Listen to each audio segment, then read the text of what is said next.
Viewers, we are joined live by my colleague Aneri. Aneri, could you help us understand now with Jagan Mohan Reddy's visit all set, for the Tirumala visit and with the whole Laddu controversy as well? What can you tell us? What are the expectations?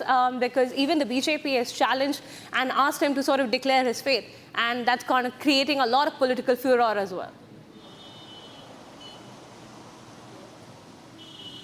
Well, that's right. What we have been seeing is that the massive political face-off between the YSRCP and the TDP has now escalated amid the visit of YS Jagan Mohan Reddy, where on one side we see that YS Jagan Mohan Reddy will be visiting Tirupati, and later he will be arriving here in Tirupati later in the evening at around 5 p.m. and then later he will directly head towards Tirumala. That's the hill shrine where Jagan Mohan Reddy is going to visit, and also at the same time now what we are seeing is that the TDP and the BJP have been saying that he will not be allowed until and unless he signs the declaration. Basically, there is a declaration which needs to be signed by any non-Hindu person who wants to visit the Tirumala hill shrine and visit and have darshan of the Lord Venkateshwara. But now, amid all of this controversy, what we see is that TDP and the BJP continues to question, because in the last 5 years, Jagan Mohan Reddy never signed this declaration. He always visited the Tirumala Temple without signing this declaration. But this time,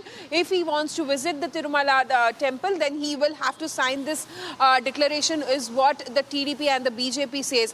If not, he will not be allowed to go to the temple, and he will be stopped at the airport itself, is what the BJP leaders and the TDP leaders have been saying. So we'll have to wait and watch how it turns out to be. But yes, the political face-off between the YSRCP and the TDP, where we see that YSRCP is calling it a vendetta politics and says, Jagan Mohan Reddy very clearly says that this is a prayashchit which he is doing because of the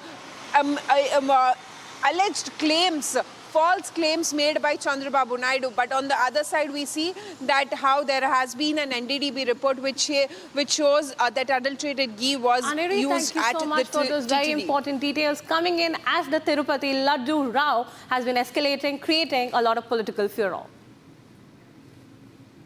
Let's move on to the next story, where the Delhi Assembly would start on a turbulent note on 26 September as the BJP and AAP leaders raised slogans against each other, forcing the Speaker to briefly adjourn the proceedings. Here's a detailed report. Take a look. As the Delhi Assembly commenced, Assembly proceeding had to be adjourned amid sloganeering. The floor erupted with chaos as the BJP and Aam Aadmi Party locked horns. Former Chief Minister and Aam Aadmi Party leader Arvind Kejriwal on Thursday targeted Prime Minister Narendra Modi and the BJP for conspiring against him and his party leaders.